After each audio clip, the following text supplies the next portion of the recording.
I need a motion to suspend the rules. Second. I have a first from Mr. Lawrence, a second from Mr. Tisdale. All in favor? All right, we have a 5-0 to vote. Carrie? To the policy agenda, we're removing 4D, ordinance to amend the LDO pertaining to recreational vehicle park. Removing 4E, ordinance to amend the LDO pertaining to storage or parking of heavy trucks, trailers, etc. Removing 4F, ordinance to amend the LDO pertaining to special events. Removing 4H, resolution to grant preliminary subdivision plat approval for 2790 Beach Boulevard. I move the agenda as amended. Second. All right, we have a first by Mr. Lawrence, a second by Mr. Tisdale. All right, is there any discussion? If not, all in favor? 5-0. We'll now move to our presentation agenda. Mayor? Yeah, thank you, Mr. President. We had another beautiful week, and that concludes my report. Welcome, everyone. Thank you. All right, no departmental reports, I don't believe. So now we'll move to council reports. We'll start on my left with Mr. Lawrence. Yeah, we had a little Halloween party down Howard Avenue again. It was quite successful. So that's been a good thing. They had it advertised to do it on the 29th also. They're going to do it twice? No. Because on Facebook, it's listed on the 29th.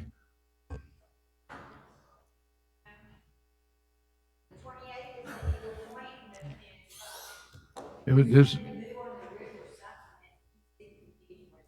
Well, it was listed like a Sunday, the 29th.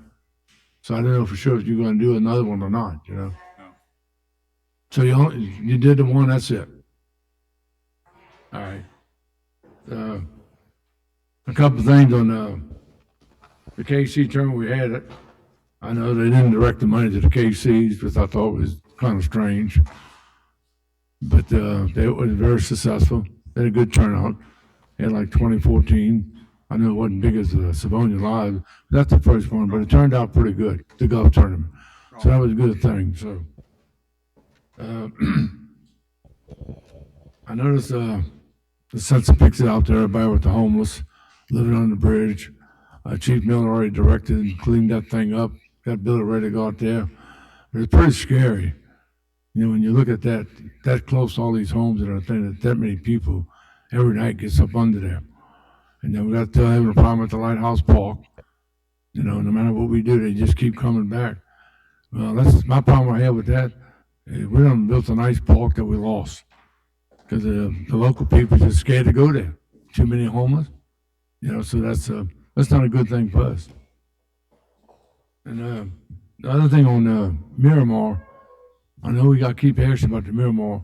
Do we have the money set aside for equipment that needed, but the 2 or 3 things that are broken pretty bad? They need to be taken down and replaced with good equipment, brand new equipment. Do we have money allocated for that, or what we have to do to get the money? Because, you know, we keep saying, oh, yeah, we're looking at it. I'm not getting it. This equipment is broken. Just as anything, you know, we had some money in set aside in the bond issue, $7 million that was to be towards recreation, pickleball, and all these other things. I think we'll direct some things that are broke. You know, we're going to take an assessment of what is broken, Sherry, and then come up with a number. We'll fix what's broke and actually put you know, some additional funds, given the ability to utilize all, you know, $7 million of that thing. So yeah. We'll every one of the parks, I know she's done a great job in doing 2 or 3 of them top notch, and that will be an ongoing thing. It'll break down in the middle of the year, and we'll replace it as we need it. And I know after the budget here, we talked about just something different about looking at 3% raise. What have you done? No, you're breaking up. I didn't hear you. Huh? You're breaking up. Yeah, I know you do. Anytime I say raises, you break up.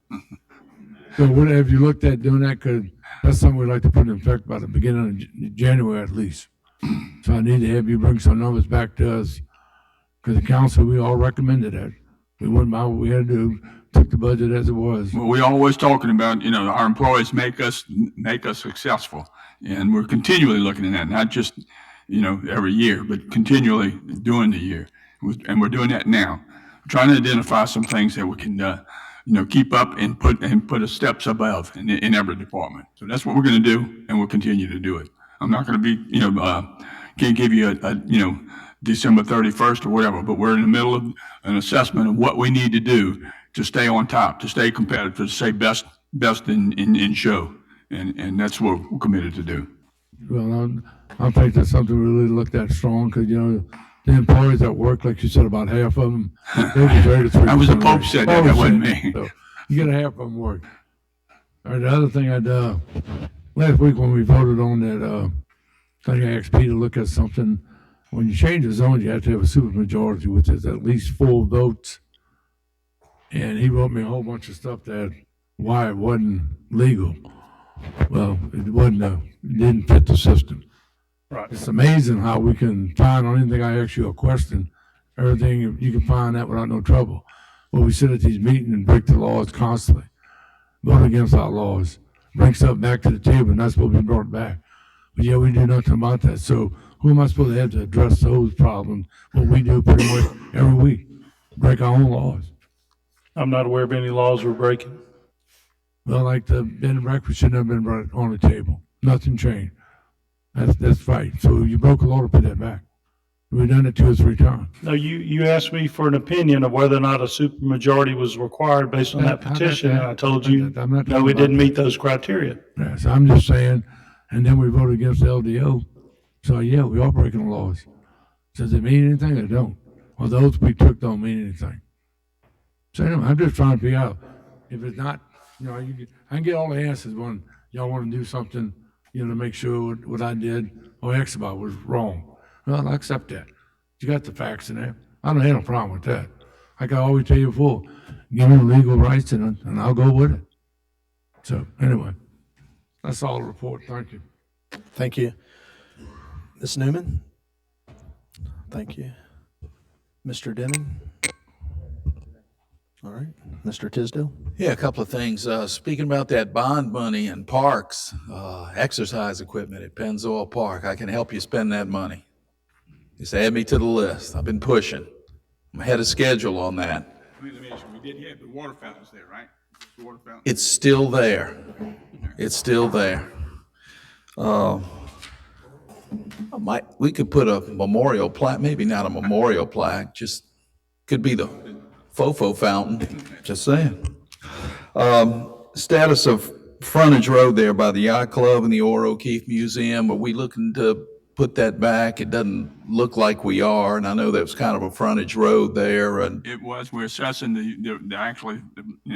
usage, how much it was used and how much it would cost to not to put it back and what the advantages of, as far as the land use. So at this point, if I had to flip a coin, I would say we won't put it back because I think we're looking at saving some money in the overall infrastructure. I think Walt can give us an update, but basically we're in the evaluation of whether put that $1 million worth of road back and not being used where it could be used for other things like public parking.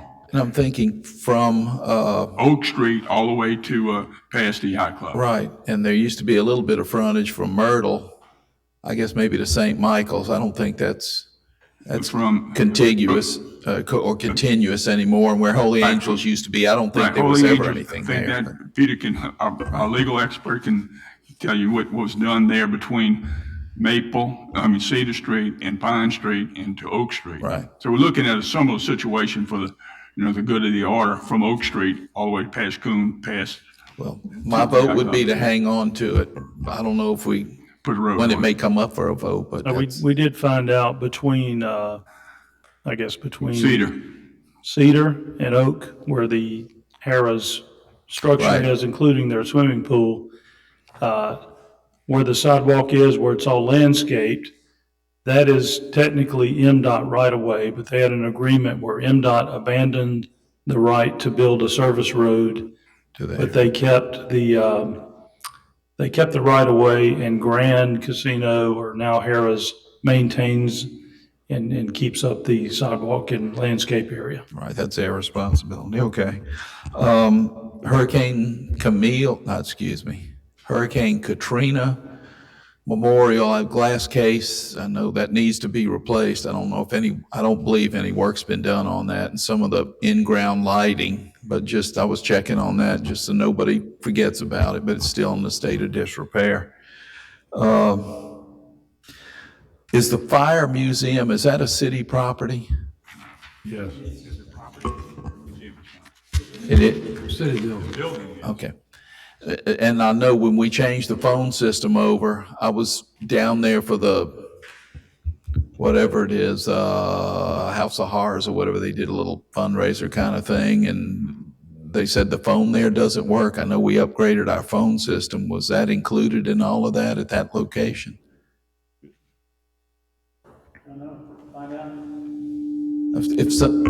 If somebody would check on that, just, okay, thank you, I appreciate that. And I'm thinking of all the sports facilities we have now and some of the upgrades coming. Who cleans the restrooms at these facilities? Do we have a contractor that does that, or is it done in-house, and what kind of a schedule do we have? I'm thinking, it'd be great to have them Buc-ee's clean. I don't know if we'll ever get there, but that's the standard to meet, I think. But do we budget for that? Is that occurring, or? I don't know, Sheriff, you want to address that a little bit? She's in the trenches with all of that in the schedules that we're trying to. At the sports complex, we have staff that open and close, so they keep the restrooms clean, and we clean beforehand. At Hilla Park, Beck Park and all, we clean every morning. Unless they vandalize real bad, then we'll shut them down for two or 3 weeks, and then we'll open them back up, try again. At the other parks, we have portalettes. We may clean those if somebody complains, and we'll go out there and do that. Pickleball, they clean every morning at 10 a.m. They just do not sparkle and shine. They go in there, they sweep, they fill up the toilet papers, clean the sinks and toilets. And that's what they do at all the other restrooms also. I'm just aware, my previous line of work, and I know whenever it's a public facility, this is always a challenge, but it's also what some folks remember, when they're. It's in-house. It's grass cutters that, It's in-house. We do it within our department. Snyder Center, the staff cleans it there. When we rent facilities on the weekend, like Point Cadet Plaza, the renter is responsible for cleaning. Okay. Keeping it Anyway, stocked. appreciate what you do, but also if we can do anything to stay on top of that, it'd be greatly appreciated. Yep. That's all I have. Thank you. Thank you. Mr. Glavine? Thank you, Mr. President. Just got a few things on my report. First and foremost, the mayor and I went out and did the coin flips, ceremonial coin flips for the Little League football teams, age 5 through 13. And real spectacular. They held the championships, the league championships at Indian Stadium. So that those kids thought it was big time, running out of the helmet and onto that artificial turf and seeing those wonderful LED lights flash on and off different colors was really special for them. Today I rode out, looked at Audubon Trail and Carl's Cove. Those have been completed and paved, so thank you to the director of engineering helping with that, and any help that we got. That was a joint, wasn't it, with the supervisors and ourselves. And I noticed that they're starting to prep for Cedar Lake Road, cleaning up some of the ditches, improving some of the drainage, including a specific drainage issue in Cedar Lake subdivision, so I'm glad that that's teed up.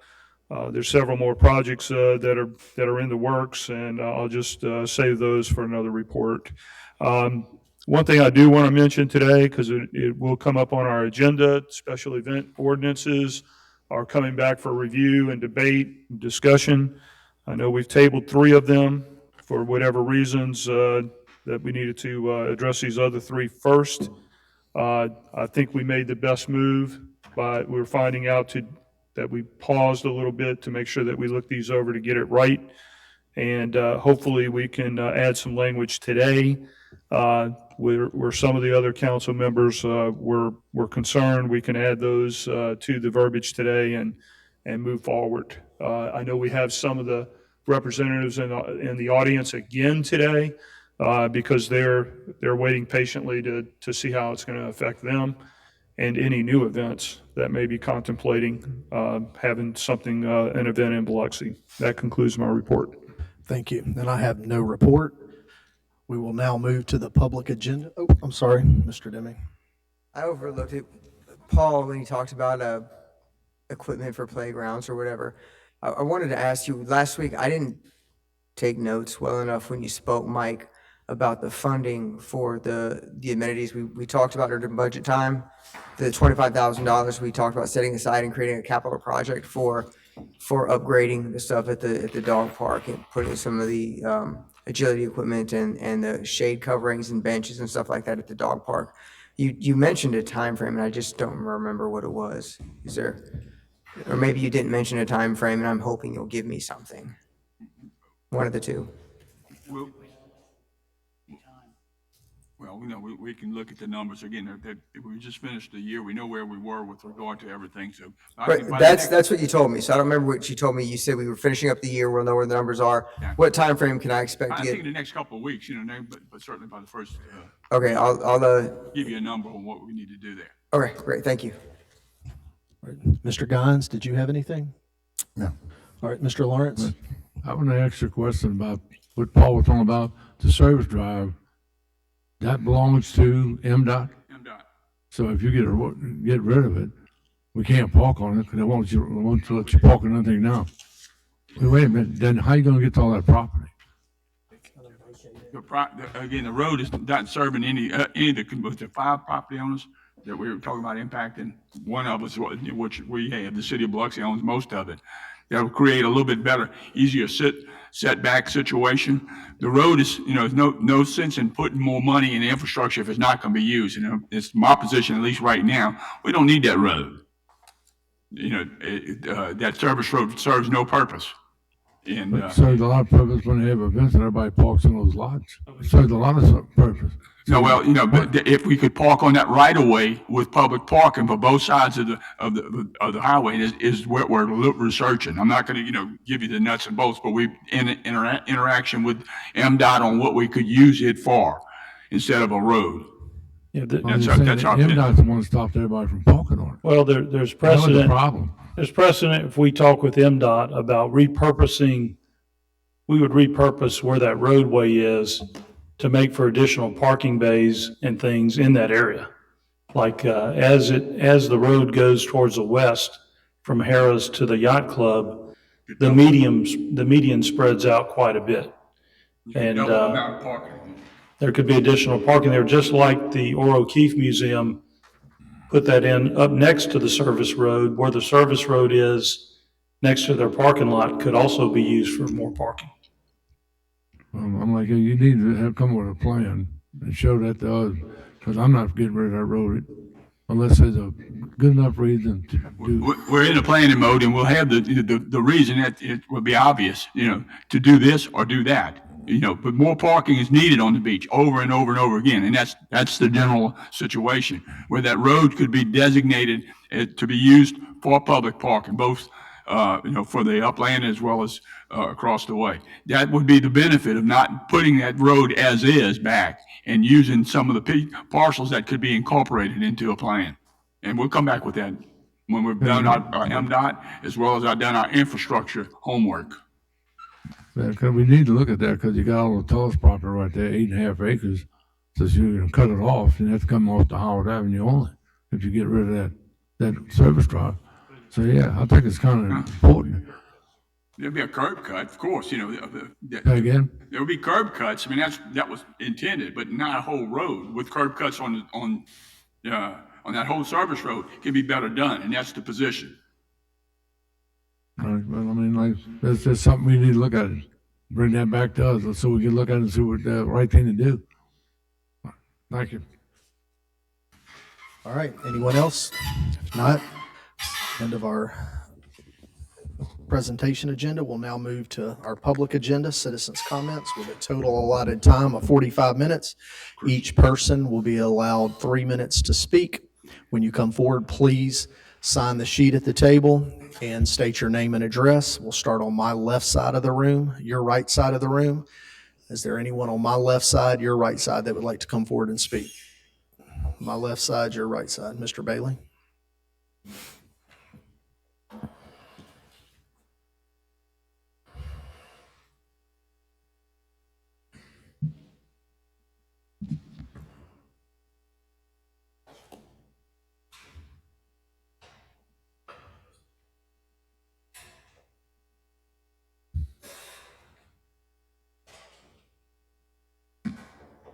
Afternoon, everybody.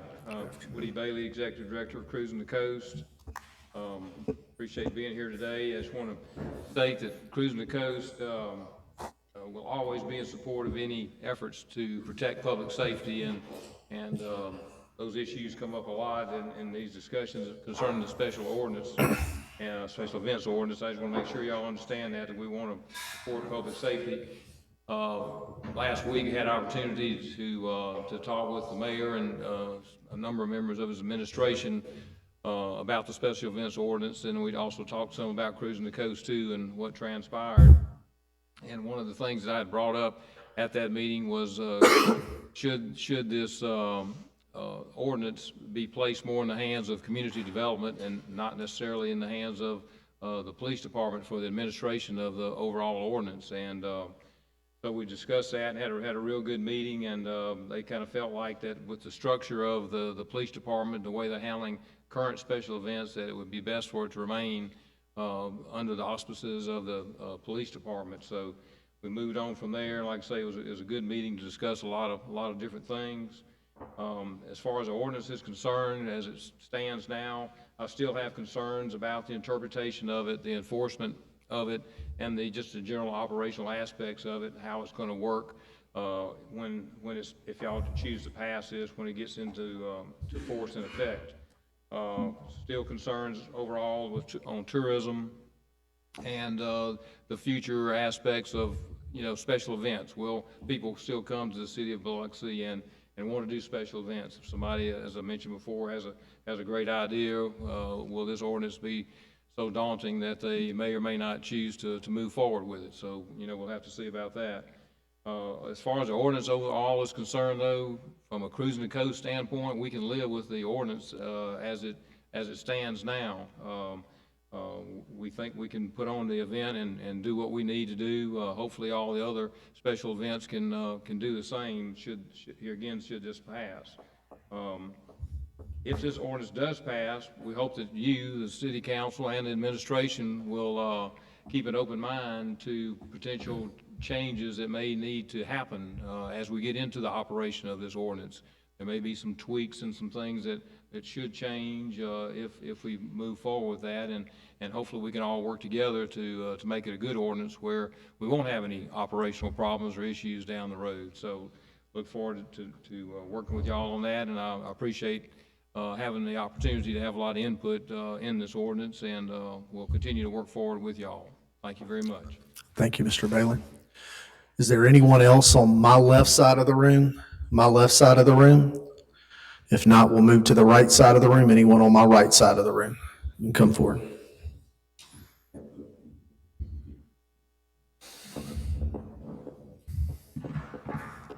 Hi, I'm Celeste O'Keefe with Hibernia Irish Society. First, I want to thank y'all for taking me via Zoom. The last time I had to come, I really do appreciate it. I just wanted to talk about our event, and it's been around since 1978. I know y'all know this. You're Irish by birth, desire, or marriage, and everybody's welcome to join our group. We're a really small group. We don't have the funds if there was anything else changed that we would have to do this event. And actually, Ocean Springs just had, you may have seen something called Fest in the Coast. They had outside event, they did inside the Mary Sea, and they weren't charged. Now we have Gulfport who dropped theirs but have started again another event for St. Patrick's Day. We have Ocean Springs that dropped their parade. My concern is if we have to pay some kind of a funds to do our parade and our Irish Malarkey Arts and Cultural event that we're having, we won't be able to do it. And my biggest fear is they're going to go somewhere else.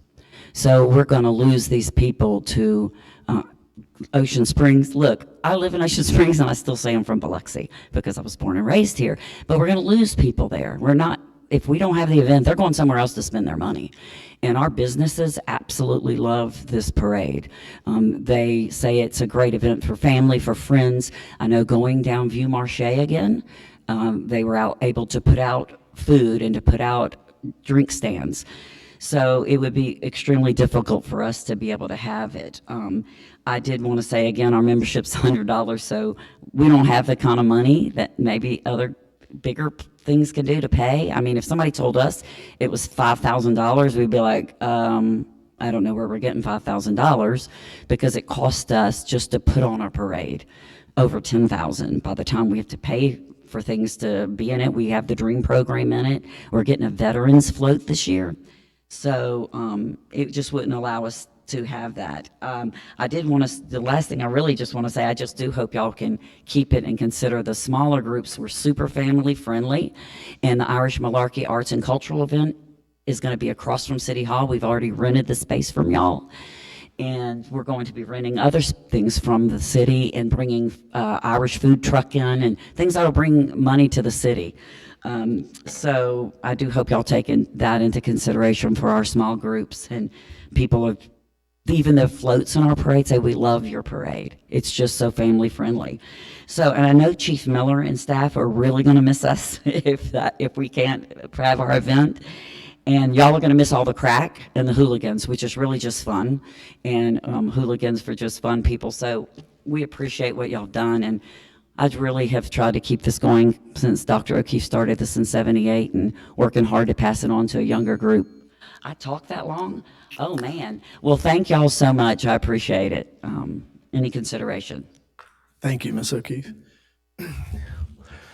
Is there anyone else on the right side of the room or in the back of the room that would like to speak? All right, if not, that will conclude citizen comments. We'll now move to our policy agenda.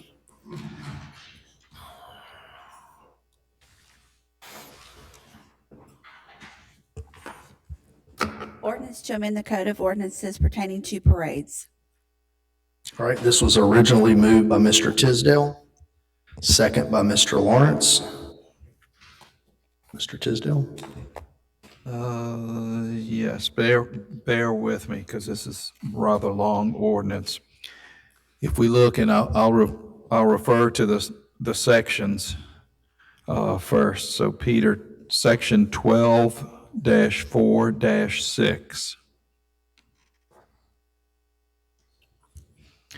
Other permits required, that's 12-4-6. Right. And it refers to amplified sound. And a couple of questions, if anybody can answer them. How does the police department know if the sound or the decibels is unlawful, too loud? I'm sure they have some objective standard for that. I don't know what that is. Our noise ordinance does contain specific decibel limits, and if you're a certain distance away, it needs to be no greater than this decibel limit. Okay. I think in the old days, if you had an ordinance that just said no loud noise, that was vague and unconstitutional. And our ordinance, I think, is reflective of what needs to be to enforce. And how would an officer measure that sound? They own decibel meters. The city has decibel meters, and the city has video cameras, body cameras, so they can locate where they're standing and do a video of the decibel amount. Okay, so they can objectively evaluate that and make a determination. Yes, sir. And then I would assume the procedure is whoever's involved in that event or at that location with the amplified sound is then told to turn it down or whatever. And if that's still not done, then at some point they're issued a citation or something along those lines. I just want to kind of understand what the procedure is.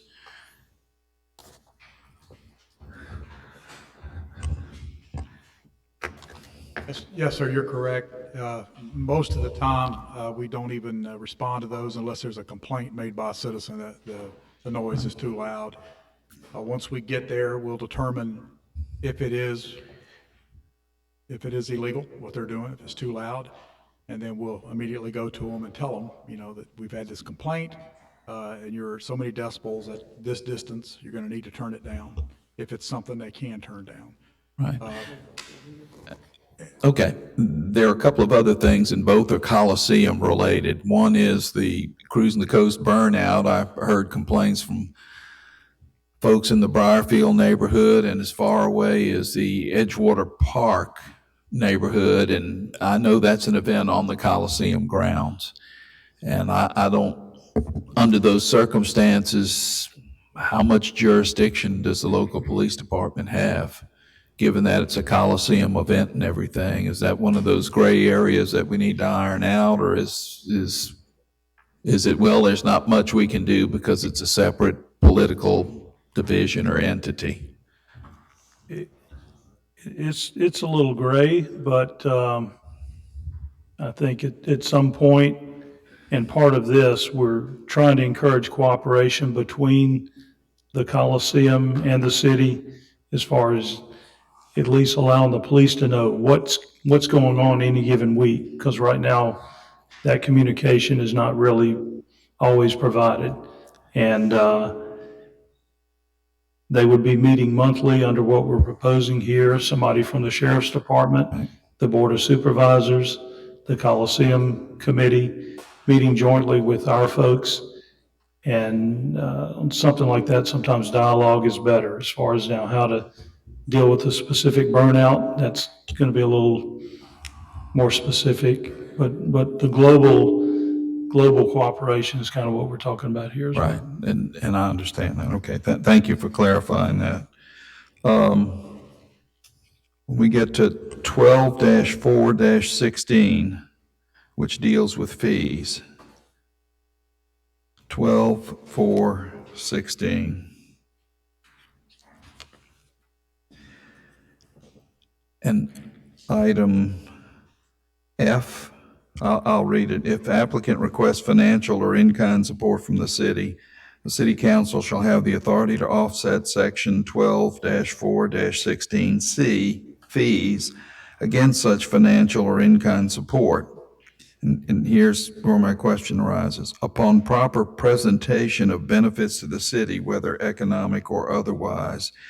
And I'm thinking, to me, that's examples of, if I can show that there are examples of economic benefits. For example, I know that Cruising the Coast does an economic impact study. Woody, you may have to correct me if I'm wrong, but I think y'all do one every other year, every 5 years. So there's something to point to there in terms of the benefits to the city, economic benefits to the city. I don't know if I'm one of these other organizations, what kind of documents could I present, or what other examples could I present to make that argument that there is some benefit to the city? And it may be we don't have an answer now, but it's something to think about. I can move on if you like, or you may have an example or two. Well, for example, St. Patrick's Day, they would, first of all, if the renting they're doing that are on city properties may exempt some of this, but for the overall parade, it's done basically in conjunction with grilling on the green. And looking at the number of people in attendance, the number of people at the vendor booths, I think they could put together, it doesn't have to be a economic treatise. I think it could be just some evidence. Just some data, but somebody's got to gather that data and know, Right. I think they also receive funds from the city to help put the parade on. So that's certainly going to offset anything they may have to do. Right. And the only reason I ask that question, if there's some data to be gathered, then I need to know what kind of data the city might look at. But thank you on that. Then we go to the next section is 12-4-26. 12-4-26. And There is no 12/4/26, by the way. I'm assuming that it was skipped, just an error there. If so, I never saw that in my copy. So I'm just assuming that 12-4-26. There's nothing associated with that section. I know that the next section, 12-4-27, there's a note there that said it was removed. So I just wanted to bring that to somebody's attention. So if somebody's looking for 12-4-26, there isn't a 12-4-26. Must have been removed. I believe it was removed also. Okay. They just felt. And that's what I figured. There just wasn't a note there.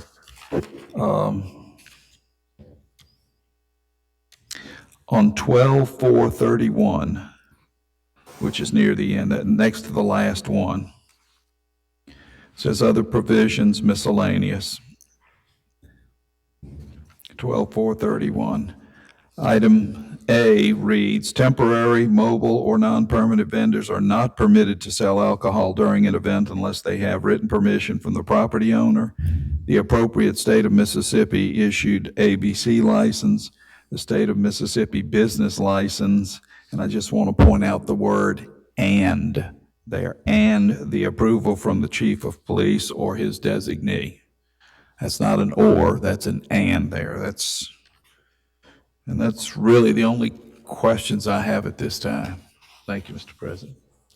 All right, Mr. Lawrence. Paul brought up about the Main Street with the grill on the green. They part of the city. So how are they affected by this at all? They're all part of the city. They sit under the mayor's office. So, I mean, Main Street is the city doing this. Main Street is independent of the city.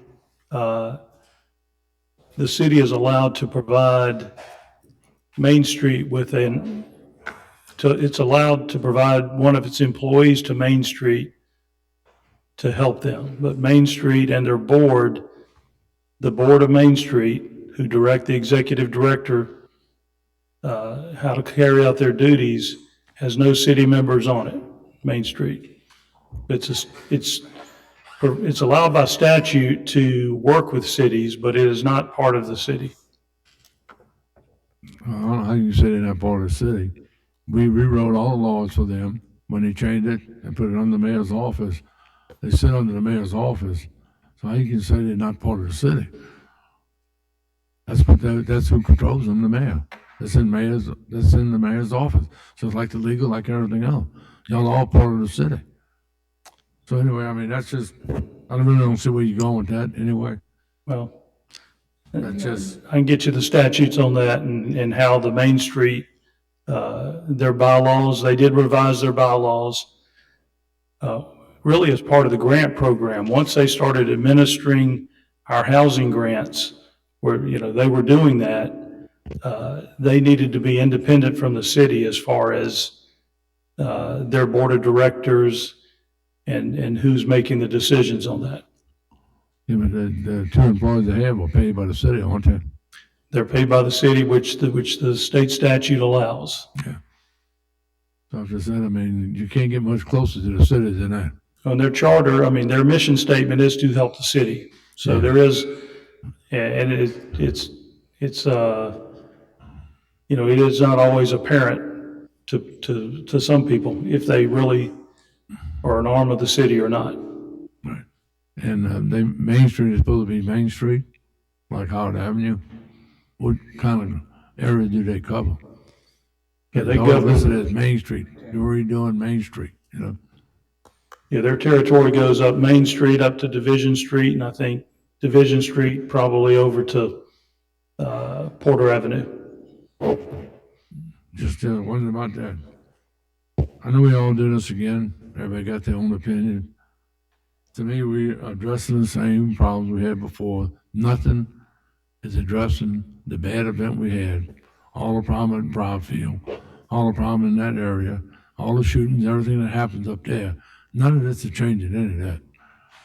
I thought we were supposed to be trying to do something to better everything. Like the lady sent the letter from Broadfield. Yeah, I agree with her. They probably should have been involved. They don't want to get shut down for a whole week, lose everything in that neighborhood. So I mean, I still think it shouldn't be us just making the decision. I think they should talk to the people that's involved heavily, and Briarfield is one of them. Like the lady said, they pretty much destroyed one street with the short-term rentals, so they feel like they have no neighborhood. Then you have these events and they trap. And yet if we actually talk to them, maybe Paul has, maybe not.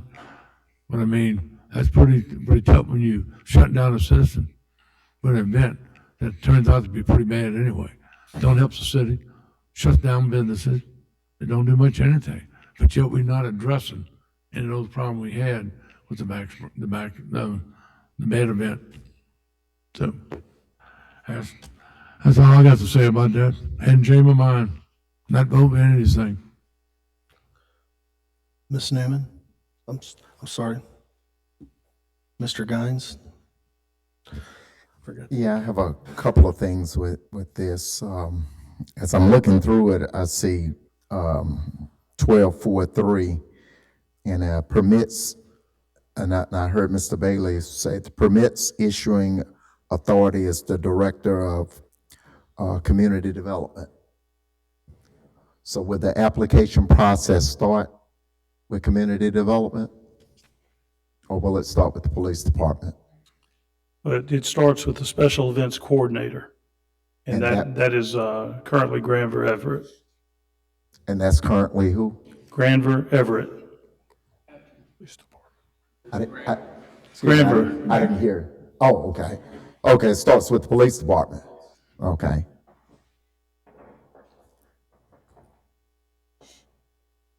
And I was looking at section 1244, where we have our committee members. And of course, I'm a big advocate of having a citizen or someone with Tourism Commission, maybe the Biloxi Bay Chamber, having someone put on there. Because if it's made of all city employees, that doesn't give an open look. It's like, okay, we're doing everything in-house, and it starts and ends with us. We've already Tourism Commission, Chamber, there are other people that have interests in our tourism here.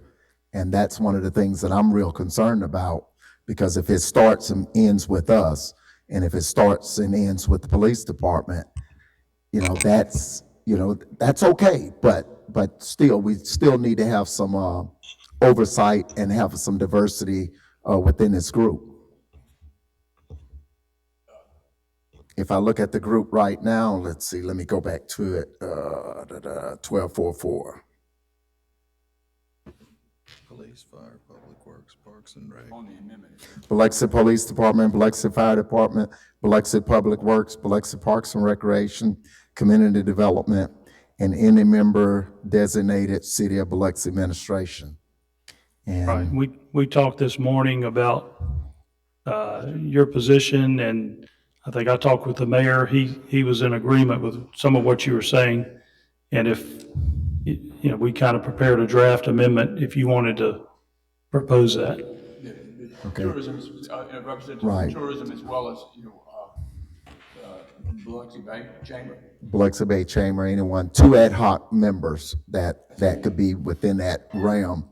Councilman, do you have an amendment you would like to add? Yes, that's, I would like to put that on the table. So you have to state what the amendment you want to. I'll second that. Section, under B, section 1244, section B, where we have 6, Biloxi Police Department 1 through 6, I would like to add Number another 7, line item 7. Tourism yes, Commission, toward the commission, and then Coastal number 8. Mississippi. That would be coastal. from one of those 3 groups. So do you One of want to those 3 add groups. 2, or do you want to add just 1? I want to add 2 from one of those 3 groups. Okay, so add 2 members from either tourism, Biloxi Bay, or what else? Or what was the other one, Peter? Coastal Mississippi. Coastal Mississippi. So 2 of the 3. 2 of the 3, yeah, any 2 of the 3. Yeah, I think the Tourism Tourism Commission, and Coastal they Mississippi are the renamed same. them. They They're the same, renamed okay. themselves, Coastal. they just renamed themselves Coastal Mississippi. It's the Tourism Commission though. So let's just add why don't you add a line 7, which would be a Biloxi Bay Chamber member, And then line 8, which would be Tourism Commission or Coastal Mississippi member. Okay, absolutely. What he said, I move on what he said. And then Mr. Tisdale seconds that motion? Is that correct, Mr. Tisdale? Correct.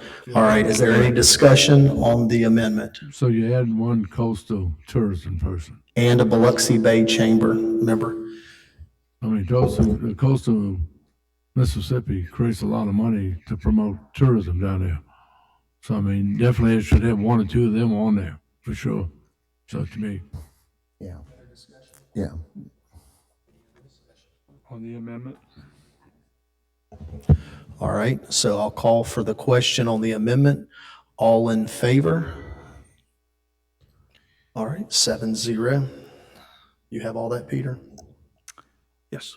Okay. Yeah. And just for the sake of it, in closing, I think the application process should start in community development. I really believe that. Thank you. Okay. Ms. Newman? Mr. Deming?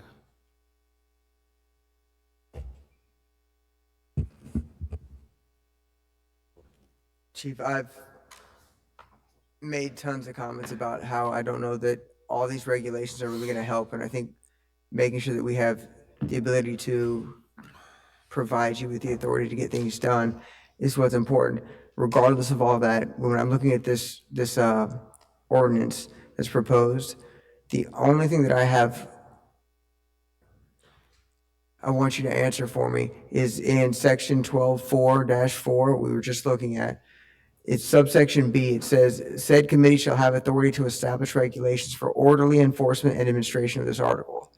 And so if you could give me an idea of what regulations this committee would be establishing that's not covered in this litany of regulations we're attempting to pass right now. So we're referring to there is the authority if I needed to shut down a service drive early. If I needed to go in instead of 10 o'clock, which is the standard time to shut it down, we could shut it down at 8 if it was overrun and backing up into Highway 90. It just really gives me the authority to go into a place and say, okay, we're at a dangerous level here. We're going to have to shut this down. And I think that's the authority that it gives. So that committee, would that committee have to meet to generate that, or would you write these in a set of rules? Because there's actually a section in here that I think gives you that authority already. Give me a second because I've got to find it. I didn't note that because I read it after recall it from my memory. For that, I'd like to make a comment on the committee that we were talking about. We don't have any, the police department, and I don't think the rest of the city departments have any problems with anybody else being on the committee, but the committee was formulated because of each person or each director or each department that had skin in the game. That's the reason we came up with who we came up with.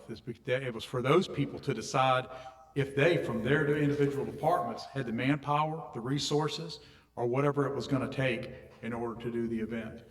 So if you want to add somebody else to it, and it sounds like you do, that's fine with us, but I just wanted you to understand why it was formulated the way it was formulated. Yeah. And by adding those, that doesn't take that ability away from y'all? Not at all. Okay, all right. Right, so in 12.4.28, it gives you the ability to do just what you're suggesting. And then even later in spontaneous and unpermitted events, it gives you some, I wouldn't say carte blanche, but something along those lines to make determinations based off what I think you would perceive as public safety, to make certain decisions like that, you and your department.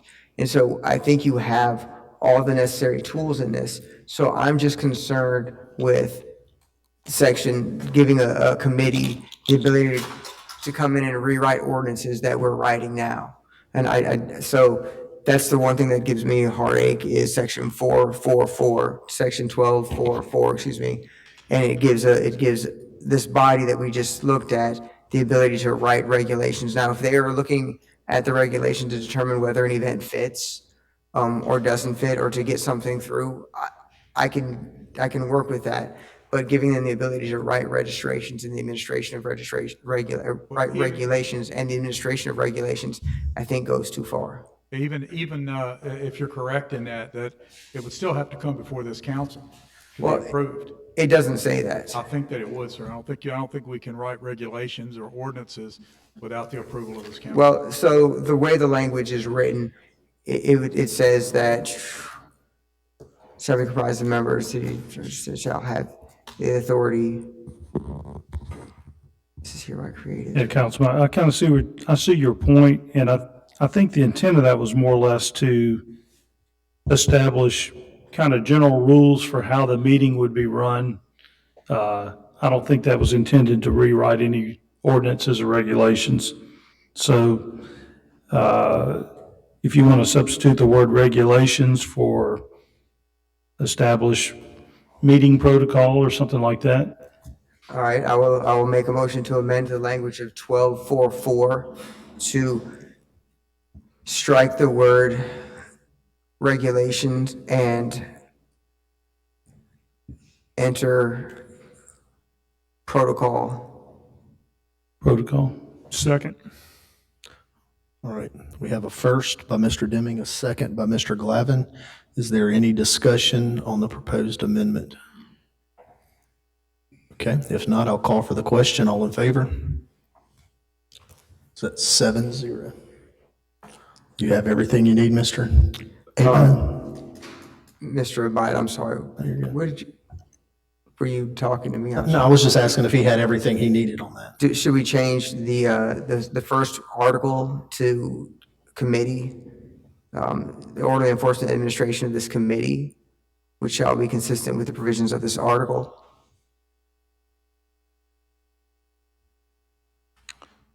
I'm not following you. Where are you at? Just after the word regulation, it would say to establish protocol for the orderly enforcement and administration of this article. Maybe the word section should be used there, or committee, something referring to what the protocol is referencing. Yeah, we would substitute the word article for the word section. So I'll move to make an amendment to substitute the word article for section in section 4 for subsection B. Second. All right, we have a first motion by Mr. Deming, a second by Mr. Glavin. Is there any discussion on the proposed amendment? One question, what's the difference between an article and section that makes that much of a difference? The entire thing is the article. The section is a specific section in the article. And so the committee's authority to promulgate protocols to handle the way they operate would refer only to that section, not the entire article. All right, whatever makes you feel good. Well, it makes me feel good. So, All right, if there's no other discussion, I'll call for the question. All in favor? 7-0. that was on the amendment, right? That was on the amendment. Yeah. Right, that So was you gotta say that. Okay. on the amendment. Okay. Yeah. All right. So we've had 3 amendments so far. Okay. So, Mr. Deming, do you have anything else? Okay. Mr. Tisdale, we've already. Yep. Let's go to Mr. Glavin. No, we'll go to Mr. Glavin. All right, Chief, I do have some questions on this. So this is the parades ordinance that we're looking at here. In the past, it had to deal with Mardi Gras parades, our St. Patty's Day parades, et cetera, et cetera. This is now encompassing cruising the coast itself or anything that is on 90 or other parts of the city, correct? That's correct, sir. All right, so my question is this: if someone does not apply for this special event or parade designation, what would you do? I mean, assessing if it was going to affect traffic, would you impose curfews? Would you impose alcohol bans or whatever you needed to do to ensure that things don't get out of control if they did not apply properly? So ultimately, if we find out ahead of time that they plan an event, and we usually see that on social media, they planned an event, they've gotten no permits, we're going to call them and tell them and be upfront with them. You don't have a permit for this, and you've got so many days, or it's too late for you to get a permit on this short notice. Do not have this event. This event's illegal, do not have it. And if they have the event, we'll shut them down. All right, Know ahead of time with social media where the event's going to be. We'll be there ahead of time to shut them down. Yep. They're going to have to abide by the same rules and regulations that everybody that has an event abides by. sure. So Chief, this is where I do agree that we need our public safety to get involved, directly involved and engaged in the process. Is when we know that we don't have any structure in this event and it's going to be like the Wild Wild West, and we have to get control of these events for the public safety, and we have history of that. And so this is one of those cases where this covers that. I kind of agree with Councilman Guines as far as where it needs to start, but I understand how public safety has been engaged with my experience with our Mardi Gras groups, and they've done a really good job engaging and setting the process and the step-by-step that needs to be done to execute such events so everybody's on the same page.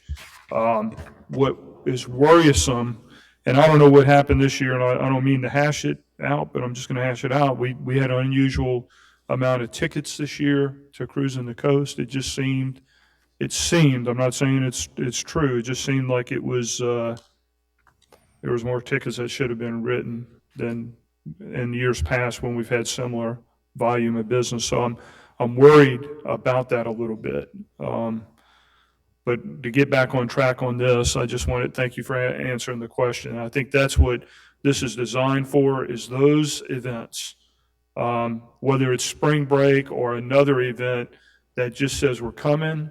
It's going to push a lot of people in an area that is hard to control, and we can't let that take over the city, whatever event that is.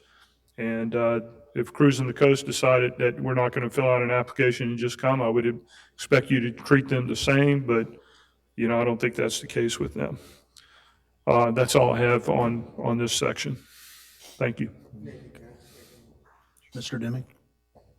I just want to piggyback on something that Mr. Glavin stated, and the number of tickets I think that he stated, it sounds alarming, but then I recall you telling us that I think the demographics of this year's Cruising the Coast was much different, and they were much younger. And do you think that's what contributed to the excessive amount of tickets compared to the previous years? I do. I believe that the groups that were here and the number of people that were here contributed to that.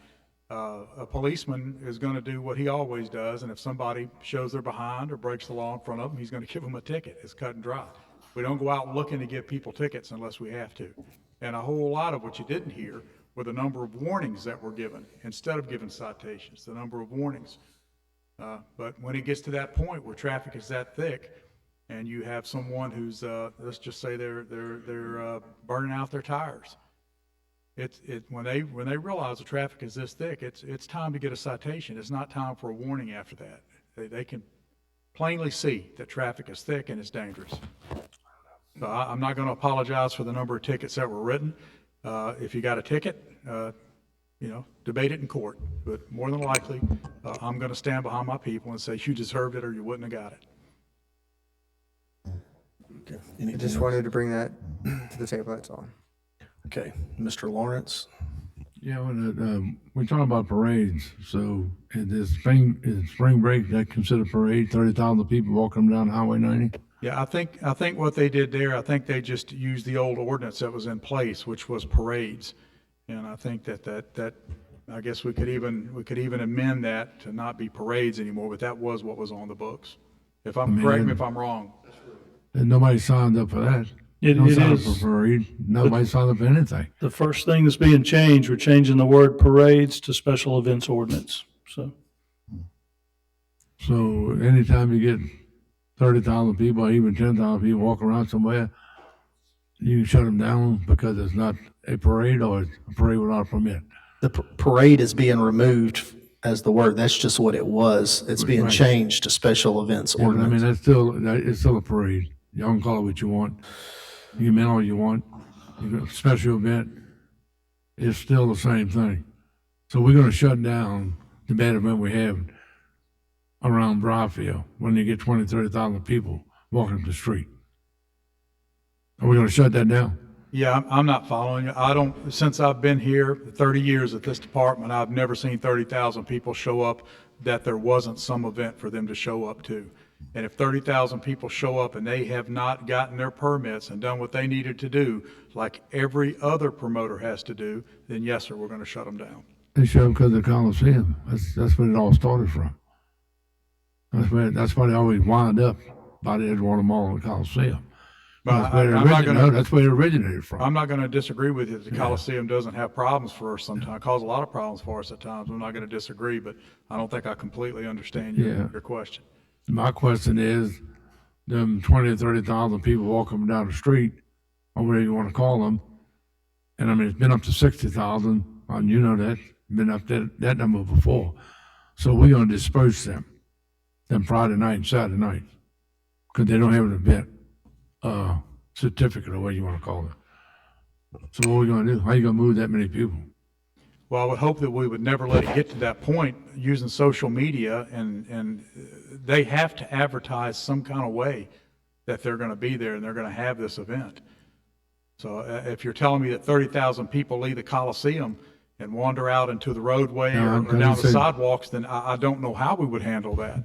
The most people come out of the Coliseum is 15,000, but they wind up, as you well know, what they do at that end of town, and it shuts down everything. And so you saying they can't do that, whether you call it a special event, a parade, whatever you want to call it. No, sir, I'm not saying they can't do that. I'm saying that we want the authority to do as much as we can to control it when we can control it. That's what we're trying to get here. I mean, I can't give you the unknown. I can't tell you what we're going to do with 30,000 people that show up all of a sudden, if there's no prior notice at all. But I will tell you that I don't think 30,000 people are going to show up without prior notice. And we're going to see that notice. And we're at least going to have a heads up that this many people are coming and where they may be. Well, you take like last year, what do you figure was about the Coliseum, walking the streets, where they had all the shooting and everything? They had 20,000, 25,000 people. And nobody had nothing, so they showed up in town. You just went to something downtown or wherever on the beach. So we saying now we're gonna run them off the beach and that because they got no permit or no special event or whatever you want to call it. That's why I said I don't understand where we go with these things, because we create stuff that we can't handle. It's not affecting the cruising. You want to call the cruising a parade? Sure. Or a special event, that's fine. So the beach is a public area. We're not going to run anybody off the beach, but there are lots on both sides of the beach. And if those lots fill up and that person did not get a permit, yes, sir, we're going to shut it down. I mean, I don't know what else more we could do there. I don't know what else that is completely fair to shut them down if they haven't gotten their permits and did what they should have done. So there's the all along the beach, you see those lots fill up. Somebody's making money off those lots every year. Somebody's renting those spaces.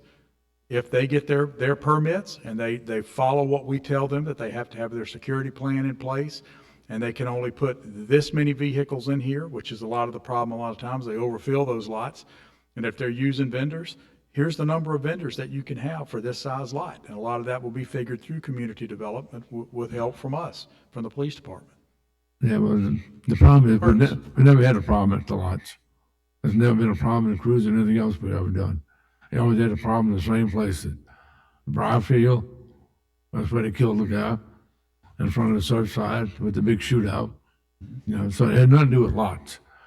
That's why I'm saying sometimes the government's getting in the way, stepping on people, and yet we're not taking care of the problem. The problem is still there. That's what I have with all these things. The problem is still there. It's not solving the problem at all. Thank you. All right, Mr. Guines. Yeah, and I have no problem with the permitting process. I'm just going to reiterate something I said earlier, and Councilman Glavin also said. When we're talking about the application process and starting in community development, I really believe that we need to really, really look at that, because if you start the process at the police department, it gives that stigma, and we have to be honest. There's a stigma to it.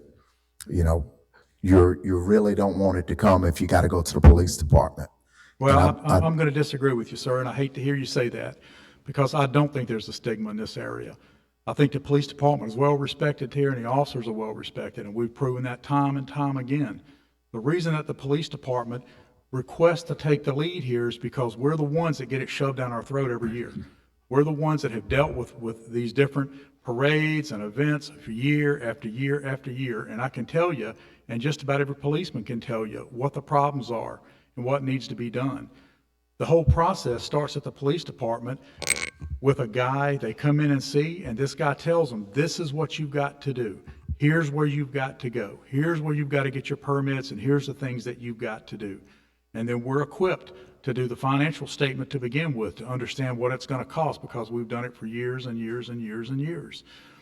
I feel like I'm having to defend the police department over something that we're trying to help the community every step of the way, and we have over the years. I think we've proven that. Yeah, I agree, Chief, and let me follow up what the chief was saying. You know, the resources that need to be taken care of and logistically handled are going to be right there. If you started at community development within minutes, it will be inside the PD with regard to logistics that take place no matter what it is.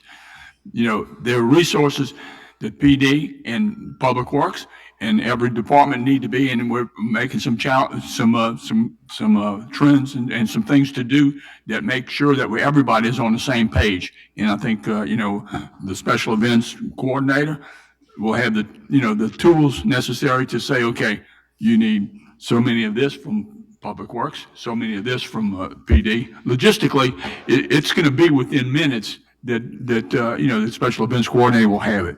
And and online too, use every tool that's necessary. Again, the software that we're trying to do to make sure we don't, and not just with the special event, but all events that we have, need to schedule resources in the right way, not overbook or over stress the tools that we have. And Jerry Creel just made a valid point to me that all the events that cause problems, the majority of time, are traffic events. It's always traffic related. I respect what you're saying, and but of course I disagree. I'm talking about the application process, and I'm not talking about the police department not taking the lead. I have no problem with the police department taking the lead. I do understand Biloxi Police Department is probably one of the more well-respected police departments, not only in this coastal area, but in the whole state. We get it. I'm just saying, from my perspective, you know, and I'm only talking about an application process. I'm not talking about taking the lead. I'm not talking about any of the administrative things like that. I'm strictly talking about just an application process. And I do feel some kind of way about that, you know, because, you know, I understand, you know, from the different communities that are out there, how that's looked upon. What if Chief John Miller is not here? What if there's somebody else there? So you still have to look at it from a wider lens than just our Biloxi lens. I got it. I get it. We're the greatest police department around. There's no doubt about it. However, I'm just looking at it from a different lens, and that's why I say what I say. Well, I appreciate your comments, sir, and I appreciate your confidence in us. But the application part of it is done by Jerry. All the application, every permit is generated by Jerry other than the sound permit. All they do when they first come in is sit down with the events coordinator, and he directs them, which doesn't happen right now anywhere in the city. He directs them as to where they need to go, what they're going to need to have this event, and at that same time, he tells them that we will be putting this together. It will go before a board, and then ultimately it will end up with the mayor and you folks. And that's what he tells me, explains it all to them at that point. And he's able to do that because he has knowledge of these events. He's worked these events for years, and he has knowledge of them. And I'm not disagreeing with you there. All I'm talking about is an application process where you fill it out. That's all I'm asking. Thank you. Okay, Mr. Tisdale. Thank you. I just want to speak for the next few minutes. 1242, it states the purpose. The City Council finds and declares it's necessary for the protection of health, safety, comfort, and welfare of the general public and the inhabitants of the city.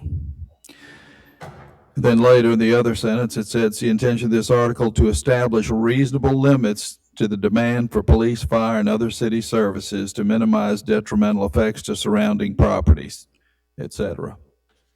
Couple of things I'd just like to note after speaking with Chief Miller. We're aware that if there were more law enforcement officers, first of all, available, you'd hire them. Yes, sir. Okay. And I recall you saying that some of your, earlier, months ago, that some of your officers are working 22, 3, 4 days without a day off. Yes, sir. What most folks don't realize is those aren't 8-hour days, they're 12-hour days. That's correct. And you kind of get worn down a little bit. I would imagine, I can't speak for your officers, but I'd be irritable a little bit. I don't know that yours are or not. But I wanted to point that out. The other thing is, and I appreciate Mr. Lawrence mentioning the Briarfield area. It's right there between the mall and the Coliseum. And there's a lot. It's referred to as the Schuler lot, Chief, and Captain Everett know what I'm talking about. But just to give you an example, that lot is rented out each year for a number of events. And Chief, you have no way of knowing how many vendors are there, how many cars are going to be parked there, who's serving what, sanitation. You don't know anything about that other than it's right there across the street from the surf style shop. But the residents in that neighborhood could tell you about the problems that arise just from that one area. Sir, they do tell me about them. They tell Oh, I me know they do. every event.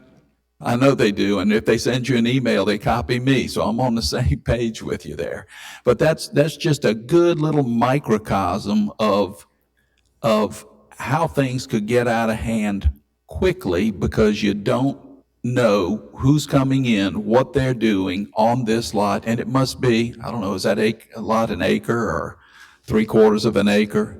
At least an acre. So, I mean, and that property owner, he's making a few bucks. He doesn't know who's there, what they're doing. And if he dealt with me and I'm renting that lot from him, then I'm charging everybody coming in and going out, parking, all this. Everybody's making a buck, but you don't know what you're walking into if there's an issue there.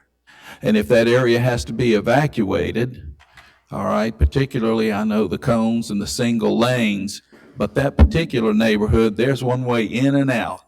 That's correct, sir. That's it. And I have residents there, since it's in my ward, who have medical issues.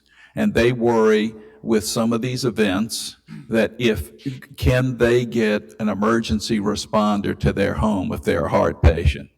Maybe they can, maybe they can't. Every second counts. And we know that we're dealing with ambulance issues right now, where the city's looking at that, which means that the fire trucks and the police department have to arrive there to help somebody if their life is in jeopardy, just from a health standpoint. That's the biggest concern in that area. So I have no problem with the process beginning in the police department. I think it's terrific. We would have an events coordinator that would collect all this information. And I know that if 30,000 people show up out of the blue, they don't just show up out of the blue. Somebody posted something somewhere. And we have smaller, I don't want to call them events, gatherings that pop up all over the place during some of these events that you don't know about. You become aware about when there's an issue. So all we're trying to do here is figure out how to best logistically use the police department and its officers and its other resources. And I would point out that if it's an event that we just can't handle, guess what? The events coordinator sends it to the events committee, and that committee may decide, we just can't afford to do this event. It's in too close proximity to another event the same time. We have something else going that week. But we need to be more proactive rather than reactive, and I think that's what this ordinance does. It does, sir, and I appreciate you bringing that up. Let's just talk about the Schuler lot, that particular lot, for a second. Probably the last 5 years, everyone that's rented that lot, we've gone to ahead of time and asked them, what do you expect to have on your lot? How many people you're going to have? How many vendors you're going to have? Not once has it been correct.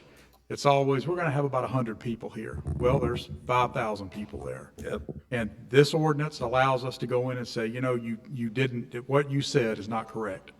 What you told us isn't correct. Either correct it now or we're going to shut you down. That's what it gives us the ability to do.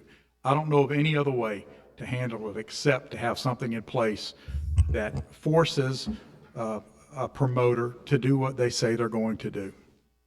I would hazard a guess here that the event that causes the greatest alarm is the event or those events that have the least amount of planning.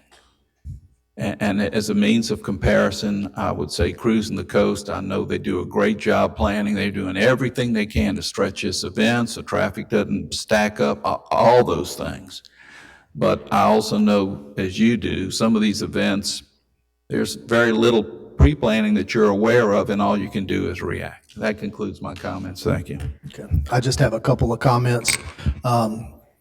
I would like to thank Mr. Bailey, and I can't remember your name, but from Scraping the Coast that's here, Celeste, the groups that have came and been a part of this process. I don't think that any of us believe that this is the final document if this is passed today. Those events that have been in our city and you've done things the right way, this is not an intention to punish you, but to give our police department and our city the tools that it needs to help in situations that they don't have that ability to do that now. Last year, I represent Ward 7, and for the most part, we're immune to these large-scale events. But last year, or earlier this year, one of these events spread into our community. Because we didn't have any of this in place, we weren't able as a city to go in and shut this down before it started. Because the event that took place would not fit into this box that we have here. And so we had to wait until there was basically 1,000, 1,500 people, maybe more, in the middle of a subdivision to go in and shut this event down. And my people, the people that I represent, were irate of some of the things that happened. And I gave them my word, and I gave the chief my word that I would give him whatever tools he needed so that these type things did not happen again. I'm going to be leaving here in 2.5 months, and I don't believe that this is a final document. I believe that modifications are going to have to be made to this. But I do believe that for the events that do the things the right way, the city has no intentions to punish you at all. This is to give them the ability to handle the situations that we don't have any kind of enforcement ability now. And so, Chief, I'm going to support this as amended, and if anything else is needed, I'm going to support it because, I just believe that we have to give our law enforcement in our city the tools that they need to regulate some of these things. That's all I have. And if there's no other discussion. I would just make a couple comments. I think the police should handle anything. Community development can only create a problem that the police got to handle. So when they pass it on, it's going to have to be handled by the police. Now, how many people ought to be involved? Probably the police and the community development should sit down and talk about it. Something like what happened in your ward last year. That was a commercial business one that should have never been allowed to start with. There's a law. There is laws for that. What happened with that wet dream bunch and all that, that was pathetic that we had to go through 4 or 5 days to shut that down. You can't run a commercial business in a residential neighborhood, period. That's against the law. That should have never, ever happened. Why it took us 4 days to shut it down, I don't know. You have to find out from Jerry Creel why it took so long to do that. That should have never, ever happened. We don't have the authority to shut it down. I'll answer that question. Sure, answer it. Because we didn't get an answer for 4 days last year. Why did whatever happened? Well, first of all, the event didn't start until the day it started. Now I can warn people not to rob a bank, but if they insist on robbing a bank, they're going to do it. I met with that lady 3 times that week, and I told her, if you have this event, the police will come out there and shut you down. And she kept trying to rephrase the event. Well, maybe it'll just be a family reunion, or maybe it'll just be for family members or whatever, which is typical. A lot of people do that in our department. But we don't have the authority to go out and shut something down. Mr. Lawrence, you should know that after all these years. Yeah, look, when you start charging for an event in your house, that's a commercial event. That's correct. Right, and you shut them down, period. The day I'm that just telling they were you, actually that's doing the it, yes, laws sir. are there already. Yeah. Yeah, I do know the law. That's all I'm telling you. They wasn't robbing the bank, they were doing it. All right, Mr. Deming? This, if we pass this, what is required of us to modify it, to change it? I know there was, someone mentioned to me passing this for a short period of time to see how it worked and then readdressing it. But if we pass it, instead of setting it for a certain period of time, if it doesn't work in 6 months, how do we bring it back up? Do we just Just like any ordinance, any of this can be tweaked. propose Next an week. amendment, publish it, come in? Okay. Start tweaking immediately. All right. Call for the question on item 4A as amended. All in favor? Next week. Is that a yes, Mr. Deming? That's a yes. Okay. All opposed? Okay, we have a 6-1 vote with Mr. Lawrence opposed. All right, we'll now move to item B. Ordinance to amend the Code of Ordinances pertaining to municipal facilities. All right, this was moved by Mr. Tisdale and Mr. Lawrence as well. Let's see. Item B. Yeah, give me just a second. Okay. Yeah, basically it says, security is necessary and the police department can't supply the officers. The renter shall be required to show proof they have hired properly licensed security guards from a private company. I don't have a problem with that. That's my only observation. Thank you. Mr. Lawrence? What is actually we changed it here?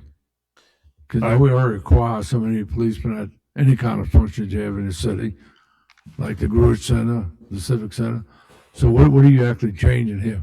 We're actually making it legal for them to have security because the statute actually says there has to be a Biloxi policeman and a Biloxi fire guard at city facilities. And we don't always have the manpower to do that. So we thought the next best thing would be to request that they have security there. If we can't have a policeman there. Well, we doing that now? It's not always the Biloxi or the fire department doing it. So a lot of times now, we just didn't have the manpower from the police department standpoint to have there. So a lot of times we just do the drive-by and just continually try to check on it during the shift. Or there have been some that we said, look, we want you to have some security there, but we'd like to make that legal if we can with the ordinance. So, I mean, some security company could do it, is that what you're saying? Is that a Biloxi police? No, it has nothing to do with, if we don't have the manpower to do it, we're asking that they bring in a certified security company and that security. That's what I'm saying, so. Yeah, but check with the police I thought we were doing that now, but not in public building? No, sir. Occasionally, they'll hire Sweatman Security or somebody like that to come in for them. No, but we typically have police and fire there. What this is for is when we have so many events going on that we don't have enough police and fire available, and we'll be able to monitor logistically, okay, we don't have anybody available because they're working other events or working in the field. So for this event, we want to ask you to have your own security instead of paying our police. And what did they pay? Well, our police get $35 an hour, but their security will be whatever they can negotiate with their security guards. And the only other stipulation is that security person check with the police department, so we'll know that they're there, and they'll have a contact that they can call immediately if they have problems. I don't know, I thought I've seen them security at a lot of them places when they have events at different things, you know. Like you said, either police can do it, but I didn't know we had to have a law to do that. I thought we already did that. So that's why I don't understand what's the difference here? Nothing? So they could get security, either not from the Biloxi Police or the fire department. I don't know where to get fired. How does that work with the fire department?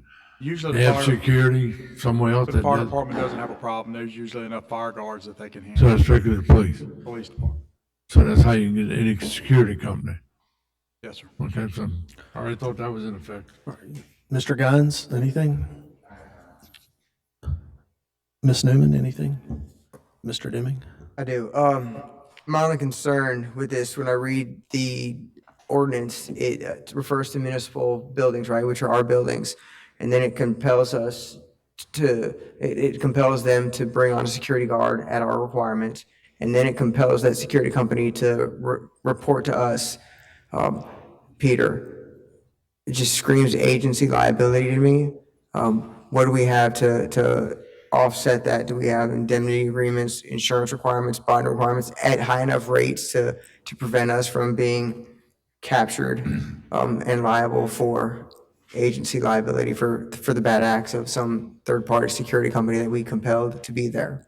Yeah, I mean, I think we're subject to caps, whereas I'm sure security company would have their own commercial liability. I think whoever rents the building also signs a waiver indemnifying us, but may not be insurance attached to that. But I think if there was some activity, I think that they would go through that security company first.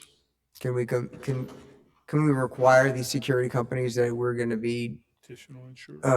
we're going to be telling, some additional insured, make sure that they have adequate insurance they can provide upon the renter hiring them? It says properly licensed. I think we could add out properly licensed and insured security guards. Yeah, so they have to Before you register make with the that, I police have a department if they're suggestion. going to be a security guard in Biloxi. Say that again. They have to register currently. They have to register with the city of Biloxi at the police Do department. we have insurance requirements? We do. They have to be bonded and licensed, and now I don't remember exactly on what kind of insurance they have to carry, but So basically, this is like an approved vendor list. They would, and for them to work security at one of our buildings, to be hired, they would basically go through the same process that a vendor would go through to be approved by the city. And unless they're approved and on that list, they can't work security at one of our buildings. Could we? we haven't gotten that far. I mean, I just think that, that would cover us, that way they don't just bring in. As long as, they don't just bring in whatever riffraff for security.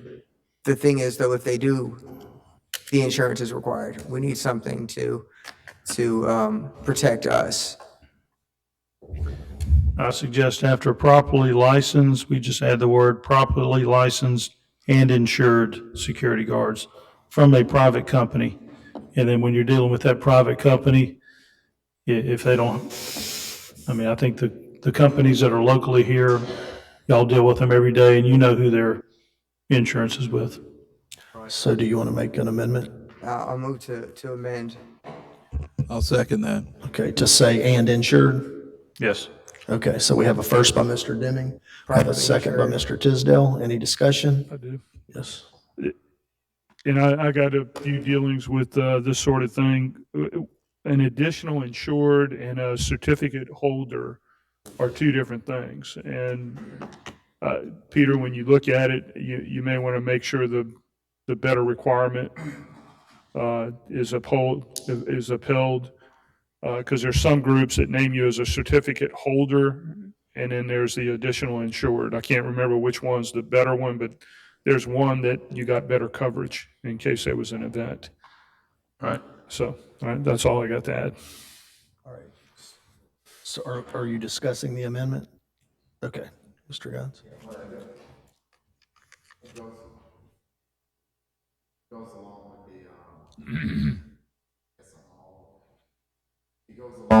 There it is. It goes along with the line of what Robert was talking about. In the past, we've used retired officers. So how would that affect this right here? Because are we still allowed to be able to use retired officers? I know we've done it in the past. I don't know if it's technically legal. so if we used retire officers, it was a rarity. We've used reserve officers. and then we've used part-time officers.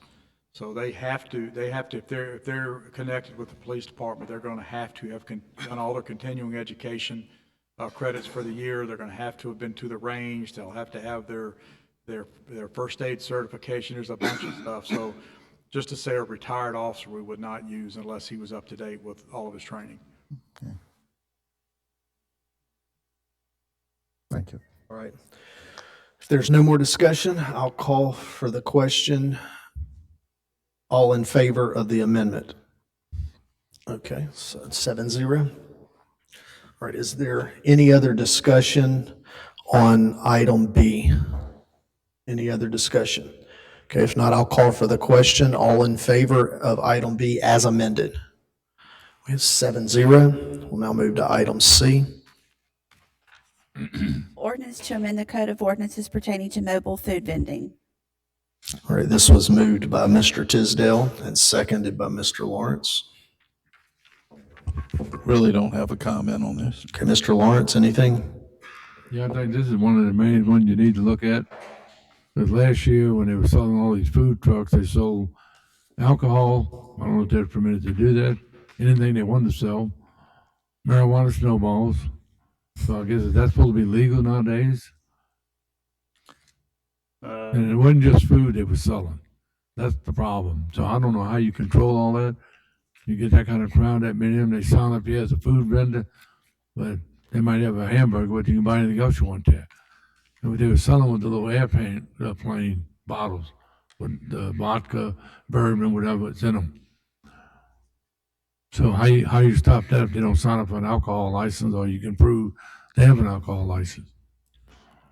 That was pretty bad up there last year. Chief, I know you went through some of those, but.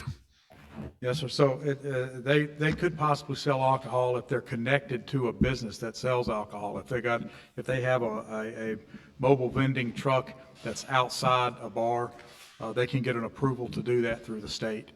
But other than that, they can't sell hard liquor, especially. They can't sell hard liquor without being connected to a business. So about Briarfield, they couldn't sell alcohol, which they were doing. Yep, that's right. So we had to shut them down. Who shuts that down? That would be that would be the police department, and we would probably confer with ABC before we shut them down. You know, The circumstances. it's always supposed to be you can't sell alcohol unless a permanent building. You know, so and then they have to have a license to do that. Right. So I don't know how you and Jerry Crew, how y'all gonna be able to control all that too? I mean, you're the only one gonna be there, the police department. So you're gonna have to do it. Yes, sir. I just have the food things, I don't have a problem with them. They sign up. A couple things in there, they were talking about, like, say cruising. They come in and park at one, then you get them a $25 permit, whatever they charge, and they can sit there for 10 days, 11 days. But if you have one day event, it's the same thing, $25. I don't see that that's right. I'm not saying, I said that. I'm not sure if that's in there like that. So correct me if I'm wrong, 90 days. but if they already have a permit through the city,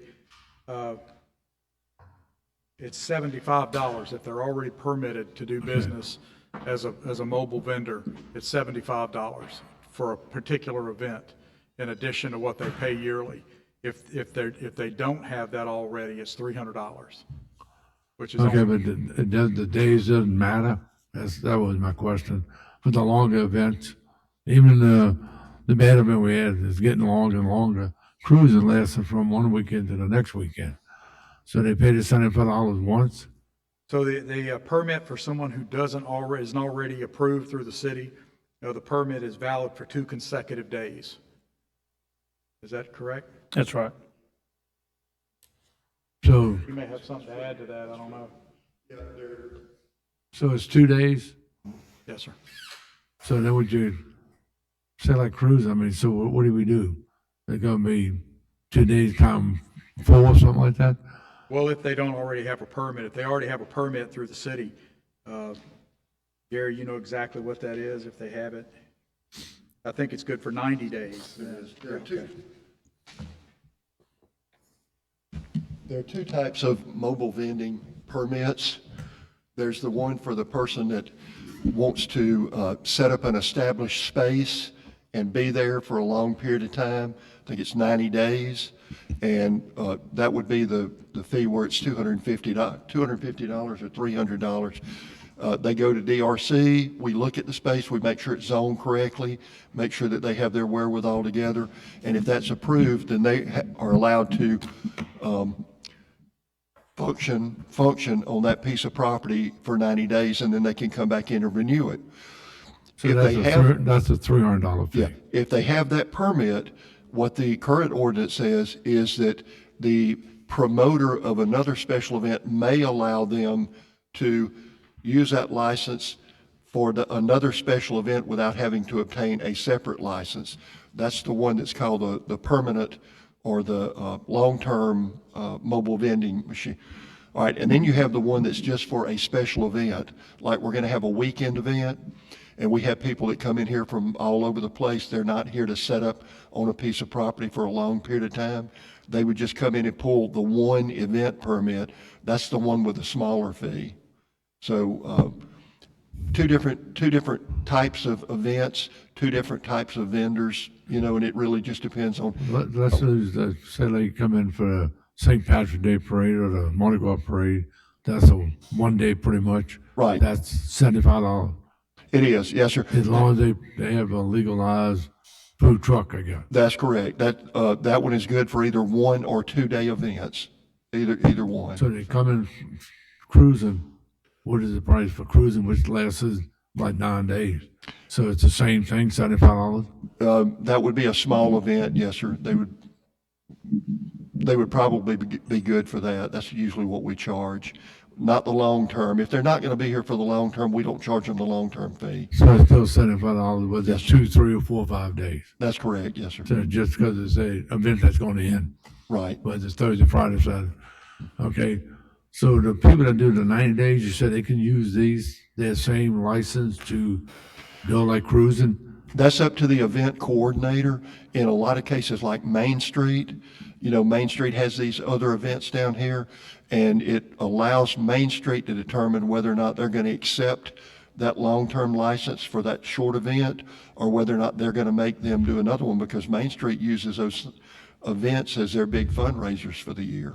I know you said they could have the food truck to sell alcohol as long as they're in front of somebody. So how about the ones on the beach? And I know they were doing that illegal, but I mean, that's against the law? Well, the ones that, now the alcohol, I'm not aware of, Mr. Lawrence. You'll have to talk to John about that. I don't know how that would work.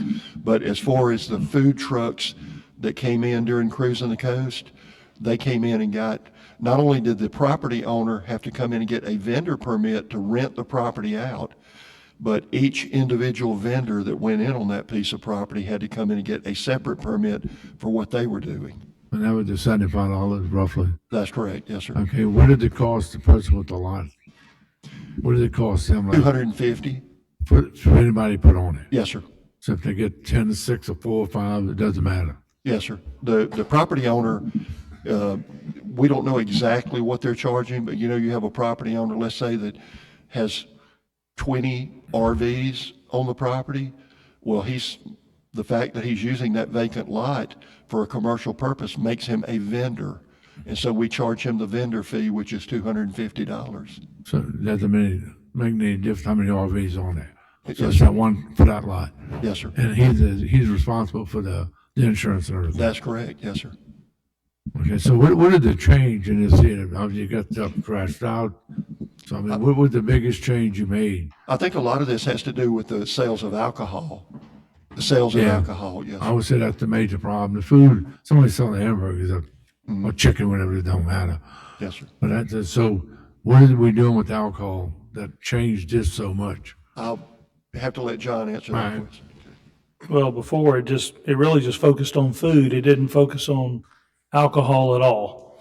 So we just made it consumables, anything you consume, whether it's food or snowballs or drinks or whatever that is. We also are tying the permit, if it's related to a special event, that we want to tie the permit also to the special event committee as well, just so they know that this person is coming onto this property. So it's kind of to clean the thing up, tie it together a little bit.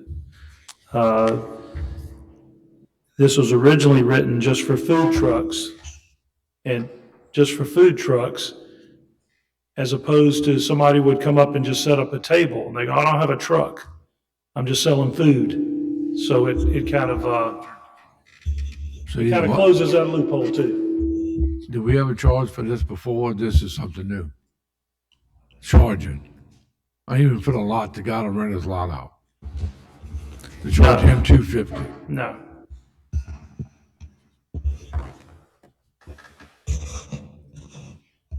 No, I don't, So we never really charged, you always probably charge the vendors, you never charge the people on the property. it depends what they were gonna have on the property. I mean, if you wanna have a piece of property where you're selling something, which a lot of these do, they came and got a permit. I don't know the exact details of what they charged or how they did that. Well, he was saying he was charging $250 for the lot itself. So I didn't know, we never did do that, so right now, this one here is strictly trying to pick up money from the people who's using their property to lease it out to somebody else. So that's what we're doing with this. Basically, that's the big change. But you said it don't really affect the alcohol? No, we're adding alcohol. You add alcohol. Yeah. I mean, we're adding alcohol is something that needs to be licensed. So it's got to have an ABC license. Yes. Anything else, Mr. Lawrence? I don't know. Mr. Guines? Yeah. Ms. Newman? Mr. Deming? Yeah, Mr. Creel. Start with section 12.12.3G, replacement vehicle. Will you explain that to me? I know this isn't something we're adding to, but this is the first time I've read this ordinance because we're adding something to it. I'm sorry, what was that number again?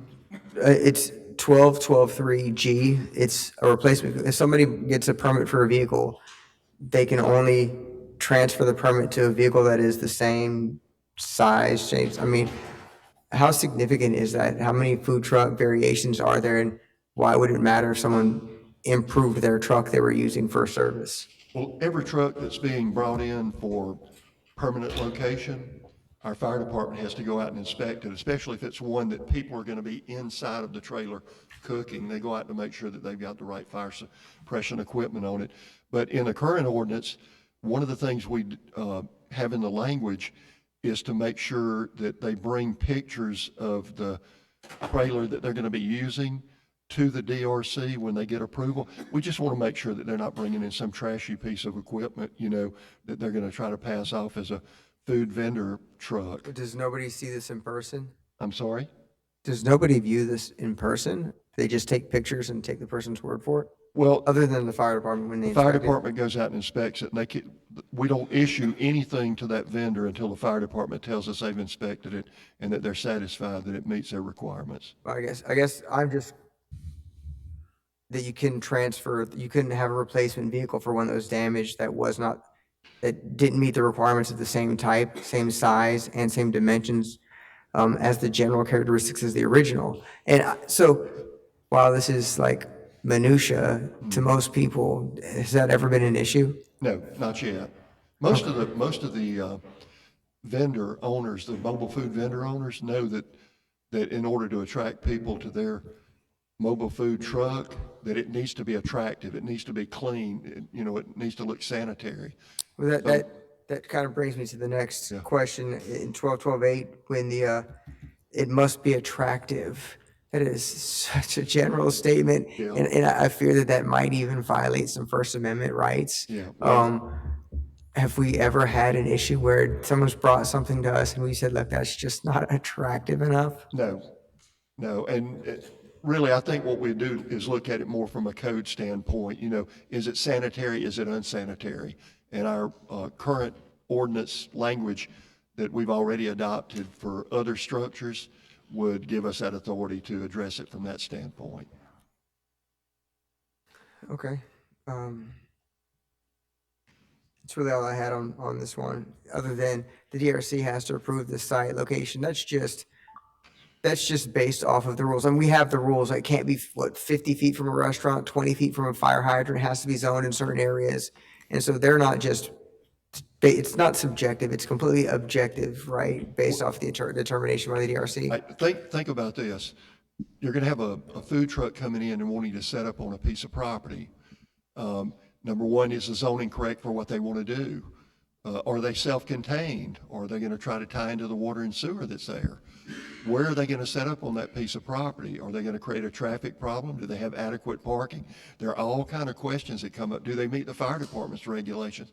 Bringing them to DRC allows us to go over all of that at one time and get all the information that we need before we give approval for issuing that permit for the location. So there are a lot of other questions other than just the trailer, in addition to, making sure that they're not taking away from restaurants that are already existing. We had a situation a few years ago where when Hog Heaven was at the corner of Veterans and Highway 90, and the shed came in and set up with a 2-week permit across the street from Treasure Bay. And naturally, the owner of Hog Heaven got upset. Here I spent several $100,000 getting this site ready for a restaurant, and y'all are allowing someone to come in not a block from me in a little tent and take business away from me. Naturally, those people are going to get upset. That's the reason that regulation is written in there. That's all I have. Okay. Okay, Mr. Tisdale? Yes, Peter, on section 12.12.5, fees. And they have items A, B, C under that section. And under section C, that it lists several events that are included but not limited to the following events. And I just noticed that some of these are for the weekend only, others like Mardi Gras Saturday through Tuesday, air shows on the weekends, spring break weekend events. What caught my eye there, that's Saturday and Sunday, but some of these events, there are still things happening either before or rather than limited just to the weekend, maybe to the dates of that event. You make it spring break week, or just strike eliminate the word weekend? Yeah, strike the word weekend. Feels mighty legal at the moment. Mighty legal. That's 12 to what? That's 12.12.5. Okay. Okay. C5. C5, and we'll strike spring break weekend events. We'll strike the word weekend so that it reads spring break events. Okay. We'll strike weekend. You need a motion and a second for that? I'll make that motion. Second. We have a first by Mr. Tisdale, or a motion by Mr. Tisdale, a second by Mr. Glavin on the amendment. Is there any other discussion or any discussion? If not, I'll call for the question. All in favor? 6-0. Mr. Guines is out of the room. Or is there anything else, Mr. Tisdale? That's it. All right, Mr. Glavin. Yeah, so Jerry made a good point. We got established restaurant owners on 90 that when these special events come in and then these food trucks appear, it kind of cannibalizes those existing establishments. So should we consider on a tier 1 event, and when we have all this traffic congestion on Highway 90, not to further complicate it by having food trucks?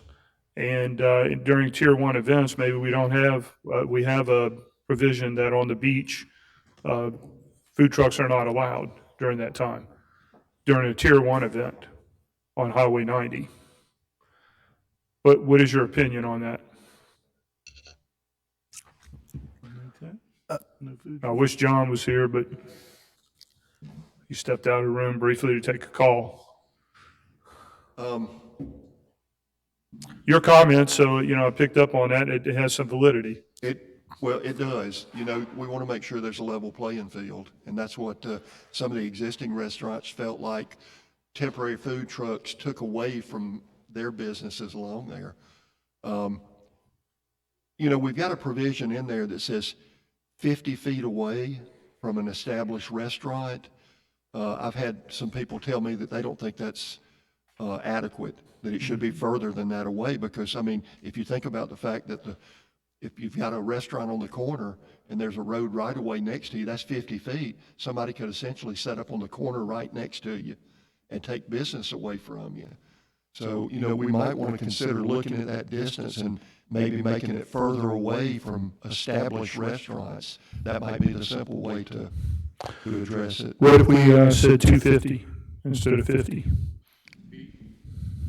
I think that would probably be a reasonable distance. That would be the equivalent of maybe 3 to 4 residential lots away from a restaurant. And I think 250 is a good figure to use for that.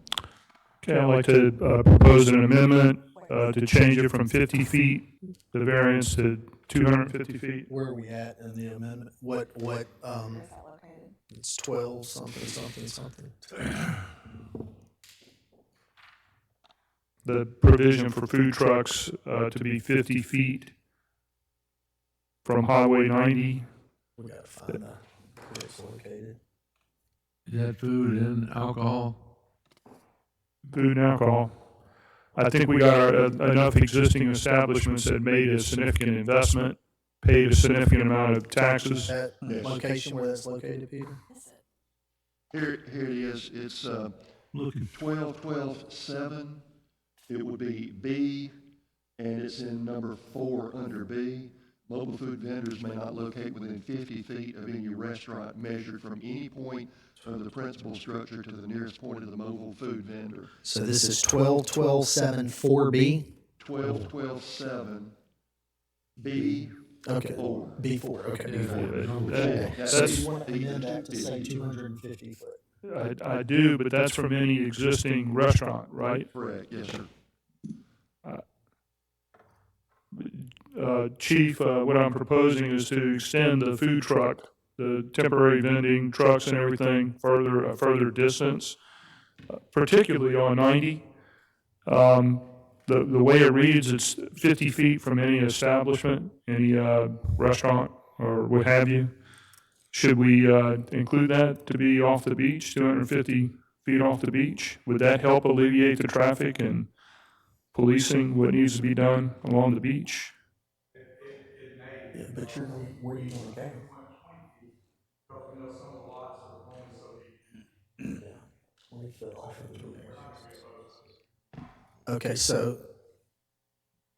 right now, what is the distance that it has to be off the beach? I think y'all are saying two different. Yeah, we are, but yeah, let's try to discuss both of them right now. So right now, is there a distance off of the beach that it has to be? So if it's on a lot, does it have to be a certain distance back from the road? We could actually hold them to the setback requirement for whatever the zoning is for that piece of property. Okay. In other words, if it's zone CB, they would have to be 30 feet back from the front property line. He was, his.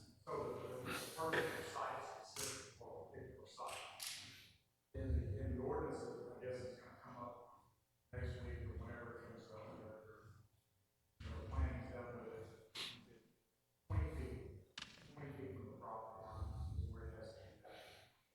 All right, so that'll be addressed in another. LDO then? Yeah. So food trucks are addressed in the LDO then? Okay.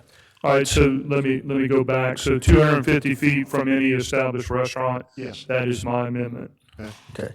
So we have a motion for 12-12-7B4 to change 50 foot to 250 foot. Is there a second? I'll second. Okay, we have a first and a second. Is there any discussion? Okay, I'll call for the question. All in favor? 5-0. And I don't want to mislead you, not, one that's coming up is for vendors, period, not just food. Okay. But it covers. It just pushes people back. Okay. Yes, sir. All right. All right. Is that all you have? I have no discussion on item C. One question. On, you took vehicles out, so what does that mean? You can sell food on the table? You took vehicles off all of these things, put vendors.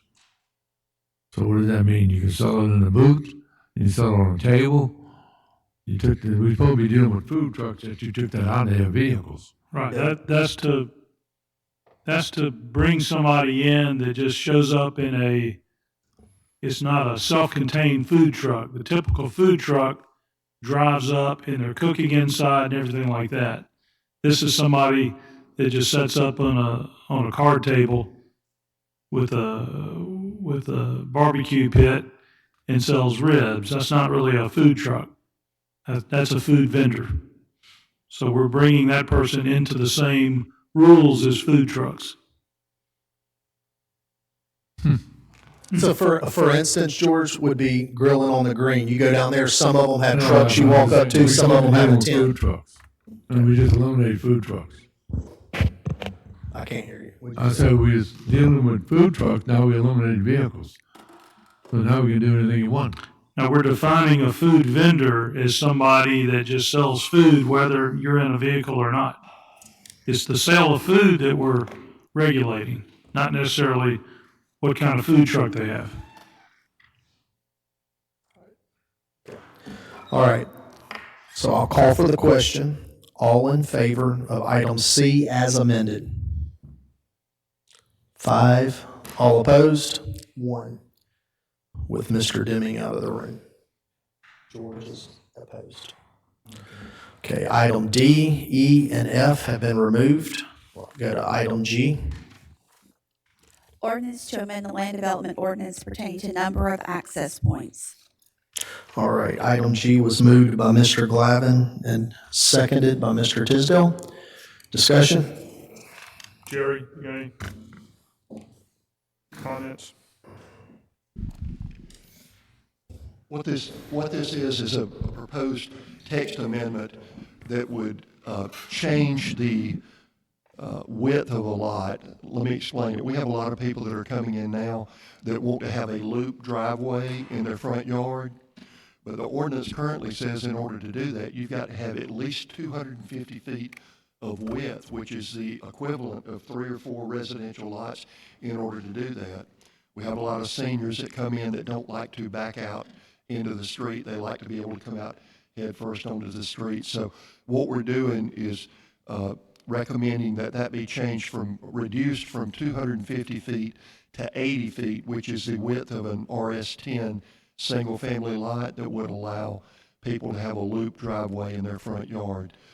We inherited a number of these loop driveways up in the Wool Market area that were already there when we annexed that area, and a lot of people use those as an example or as an argument to ask for one for a variance.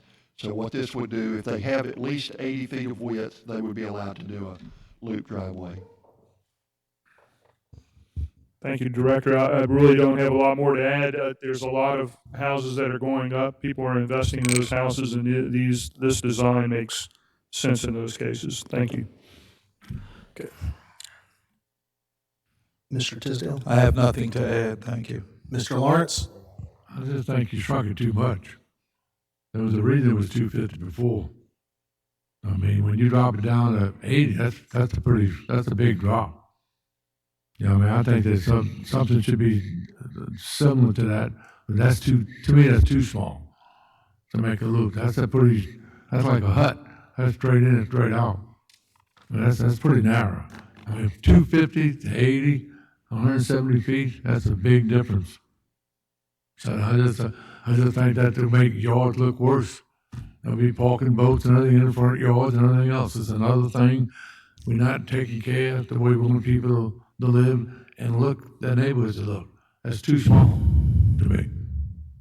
So, I mean, I'd recommend maybe do half, 125, not 250. Are you making an amendment? I'll make an amendment to that. Okay, we have a motion to amend the proposed resolution from 80 foot to 125 foot, 125 foot. Is there a That's second? half of it. Half to 250. Is there a second? Is that what the original thing was, 250?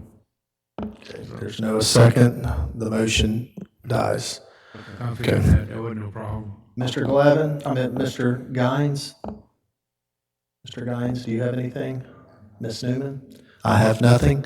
So I'll call for the question. All in favor of item G? 5. All opposed? 1. Mr. Lawrence. Mr. Deming is out of the room. Resolution H has been removed, correct? It's been removed. All right. Need a motion for the consent agenda? So moved. I'll second. We have a first by Mr. Tisdale, a second by Mr. Guines. We'll start with Mr. Lawrence. Well, but what happened with M? Did we run into with the abatement? Good. The asbestos. M, like it might.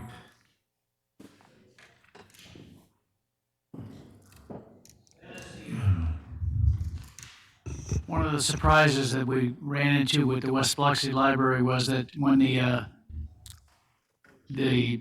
floor laying people started to take the old carpet up, they found asbestos in some of the areas, and we had to quickly get an asbestos company come in and do an abatement. That had to do on the front end. That's one of the reasons we were a little late getting started with the demo. So they came in and removed it? Yeah. Or they're still working on that? It was tested.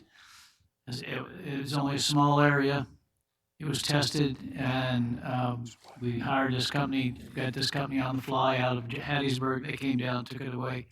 Everything was tested, all good to go. That's what I told folks, when you're gonna have trouble with that asbestos, he said it wasn't, but when you got that old stuff, like them old houses and old shingles, you mess with them, they're all pretty much asbestos shingles there. So that floor was probably that, just that. Sure. On D, we got the change order on Point Cadet Marina. What happened with that? Christie, walk out. I know that they were just finishing the seawall, and there was some additional cost for the seawall, but I need, my engineer just walked out. Can't remember the detail as to why.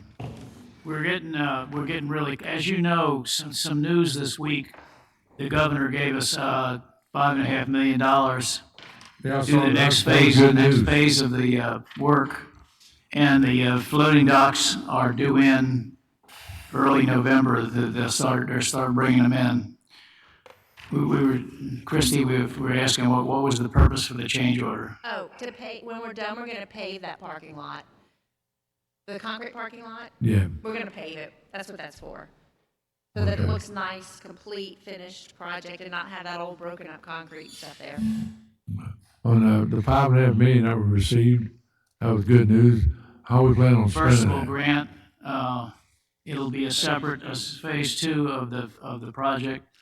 It brings the floating docks around to about where the harbor master's office is. I'll give you a diagram if you want, if you'd like to see it. Well, are we gonna dredge it, make the slips any bigger? We do anything like that with that money? There, yes, Because, I mean, yes, there'll be some dredging. The slips are gonna be bigger for the bigger boats. yeah, because these billfish terms bringing both, can we get, how about the interest? Can we do something with the interest? That's the biggest problem, them 90 footers, is they can't hardly come in and make the turns to that. Because the boats are too big. Yeah. I don't know. We can look I mean, at that's that. something you gotta look at. These boats coming in, you know, they don't bend. Yeah. That would be the time we reconfigure the floating, so you do have Right. flexibility. Look at that. That's it. Everything else looked like we did buying a lot of trucks and cars, and that's a good thing. Actually, Mr. Guines? I have nothing. Ms. Newman? Mr. Deming? Mr. Tisdale? Nothing. Mr. Glavine? And I have nothing. I'll call for the question, and then I'll ask for exceptions. All in favor of the consent agenda? 7-0. Are there any exceptions? Mr. Lawrence, Mr. Guines, Ms. Newman, Mr. Deming, Mr. Tisdale, Mr. Glavine, and I have none. No exceptions. We'll now move to code enforcement hearings, and Mr. Krill is not in the room.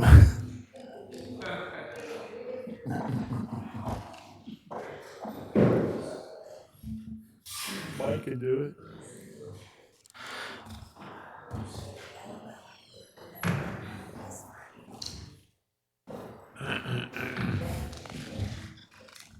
We just amended the salary of our community development director. I second.